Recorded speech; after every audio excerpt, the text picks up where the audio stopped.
Hi, this is Alex from Groovy Entertainment. Today we got another book and record to play for you. Today's book is Davy Crockett for 1974. So let's get started. Davy Crockett, the man from Tennessee. Yes, sir, that's me, Davy Crockett, half horse and half alligator. I can outrun, outjump, outshoot, outfight, or outgrin any man or beast east of the Mississippi, and outtalk all the rest. I can lick my weight in wildcats, bamboozle a bear, tote a steamboat on my back, and run faster and dive deeper and stay under longer and come up drier than any man this side of the big swamp. Well, that's Davy. Sure could talk up a storm. But a real doer. Like the day of the shooting match in Jefferson County in 1804 when he was only 18. It was young Davy and his rifle, Old Betsy, against 80 of the best sharpshooters in the land.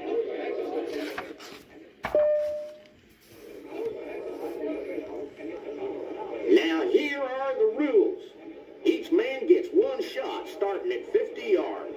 Oh, Betsy, here I can hit that thing with my eyes shut. Then we move the target to 75 yards and so forth and so on. The winner of the first prize gets this beautiful cow. Gotta win this one for Polly.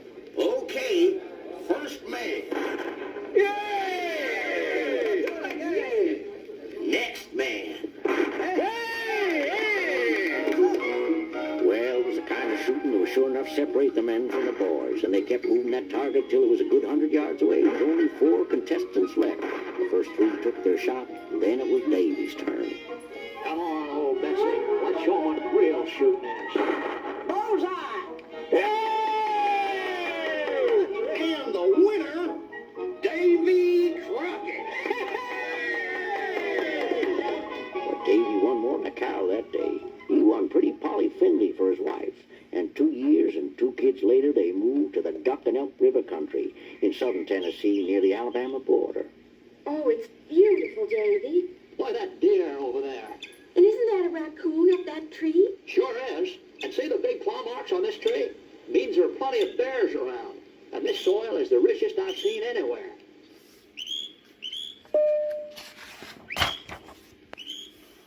Polly, we're going to live high off the hog here in Lincoln County. Well, I don't know about living high off the hog, but they sure did live high off the bears that Davy killed in the year that followed. Yes, sir, 105 of them. That young Davy Crockett killed enough bears to feed the whole doggone county. And enough raccoons to make a coonskin cap for every man and boy around. Gotta be the best hunter in the territory. And a few years later, he had a chance to prove it.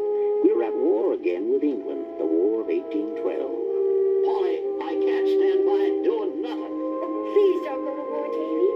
I'll be all alone here with the children. And I'm frightened.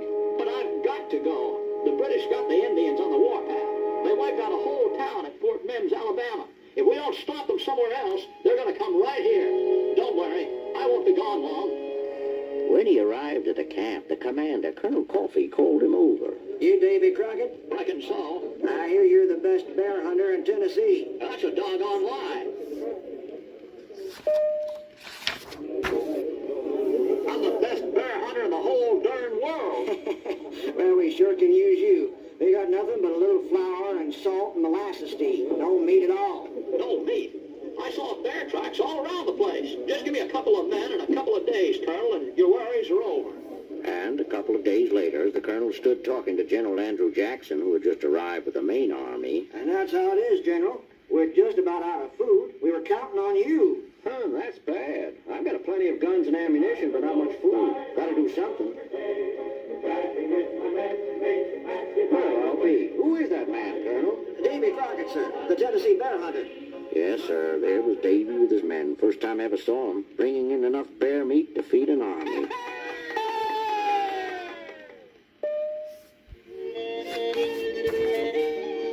And that army sure ate well that night. During the weeks that followed, more and more reports came in of Indian raiding parties, and Davy soon found himself up to his neck in scouting and fighting. One day, November 7th it was, an Indian runner came in with ominous news from Fort Talladega. And this man says there are 200 friendly creeks under siege by 1,100 of their brothers, General.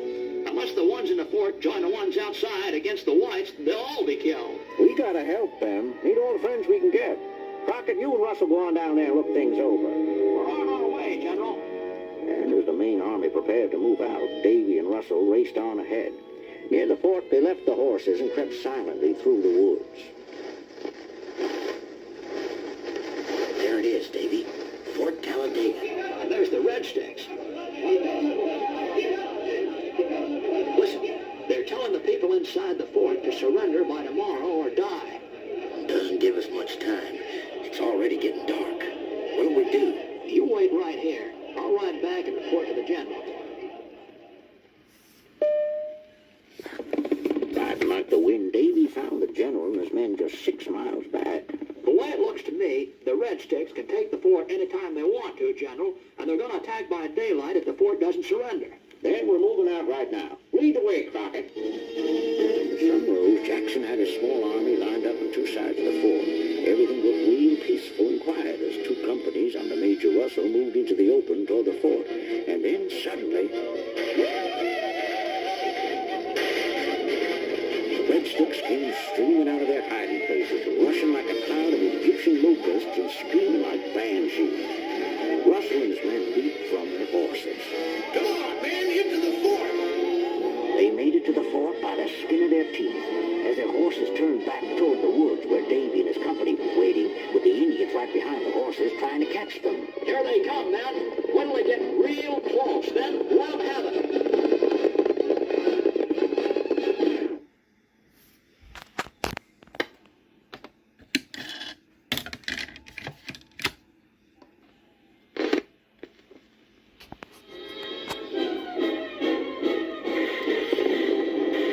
And now the Red Sticks, as the enemy creeks they called, were trapped between 2 lines, and when it was over, more than 400 lay dead against only 17 of our men, and the fort was safe.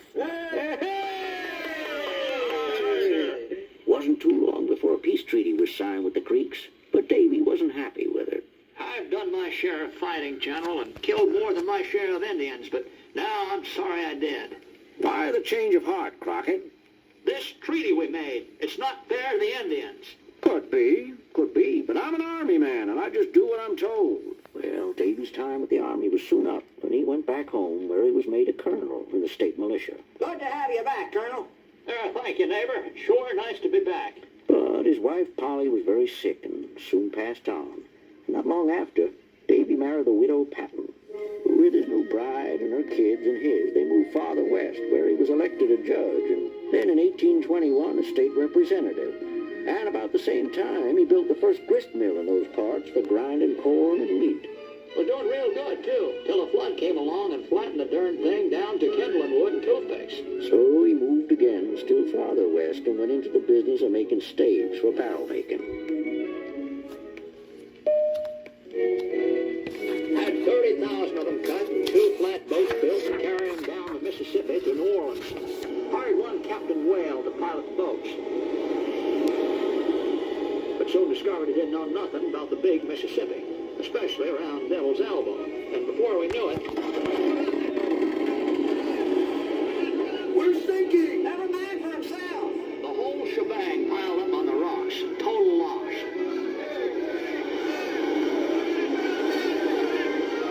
But Davy and the other men all managed to reach land safely, though it was a mighty close call. I think the good Lord saved me so's I could run for Congress and pass 2 laws. One to keep fools from going into the stave business, and the second to hang fake river pilots. Well, Davy did run for Congress in 1827 and was elected. And folks say he came into Washington riding on the back of old Mississippi, his pet alligator, with Death Hug, his pet bear, waddling on behind, smoking a corncob pipe and carrying a sign reading, "Be sure you're right, then go ahead." Davy's campaign slogan. Who is that man? That's Davy Crockett, ma'am, congressman from Tennessee. Hey, Mr. Crockett, are all those stories they tell about you really true? Sure are, son. Why, I've got the roughest rocking horse, the prettiest sister, the fastest rifle, and the ugliest dog in my district. My father can whip any man in Tennessee, and I can whip my father. I can outrun a panther, ride a streak of lightning, hug a bear too close for comfort, and make stew out of any man who's against Jackson.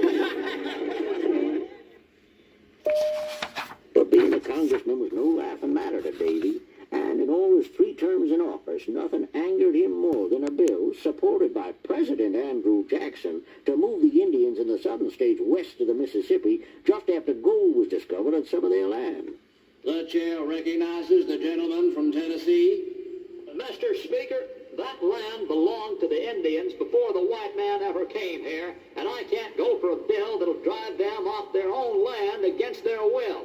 If I'm the only man in the House to vote against this bill, yes, if I'm the only man in the whole country against it, I'll still vote against it.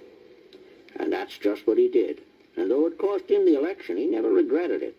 So he did a little more hunting and traveling and politicking, and then one day came word of big doings down Texas way. The Texans under Sam Houston were fighting for their freedom from Mexico, and the next thing you know, Davy's right in the middle of it. Welcome to Texas, Colonel Crockett. Mighty proud to be here, Sam. Me and my rifle Betsy here want to help. Well, they could sure use you at the Alamo down in San Antonio. Captured the fort a couple of months ago, and now the Mexicans are getting ready to try to get it back.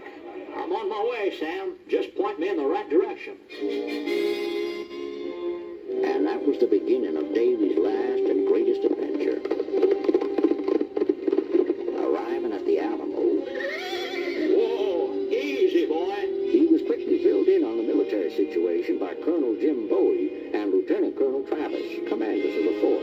All we have here is about 150 men, Davy. General Santa Anna is on his way with thousands. So the longer we hold out here, the more time it'll be to build up our main army. How long before they attack, Jim? Could be any time. 2 weeks later, on February 23rd, 1836, the Mexican army had the fort surrounded, and Santa Anna delivered an ultimatum. If you do not surrender immediately, every man will be put to the sword. There's only one answer to give him. Cannon number 1, fire! And the battle was on. For 11 days, the guns roared day and night as a small band of heroic defenders, firing with deadly accuracy, fought off every attack. Davy was in the thick of it. Make every shot count, men. Look out! They're coming over the wall. Quick, everybody, the west wall. Every assault was beaten back. But on the 12th day, I'm out of ammunition. Hit them with clubs, knives, anything.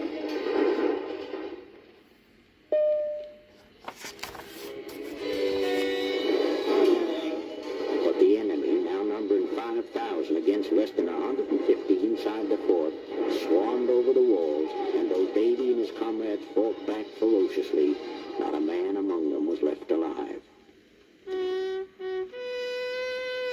Well, that's the story of Davy Crockett.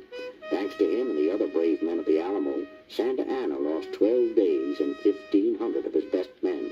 And just 7 weeks later, the Texans, with "Remember the Alamo" with their battle cry, defeated him and won their independence. Oh, hey, hey!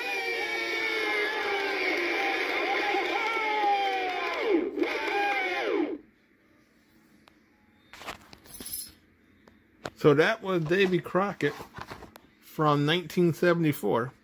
So please like, subscribe, share, and comment. Have a groovy day. And our next book will be The Taxi That Hurried.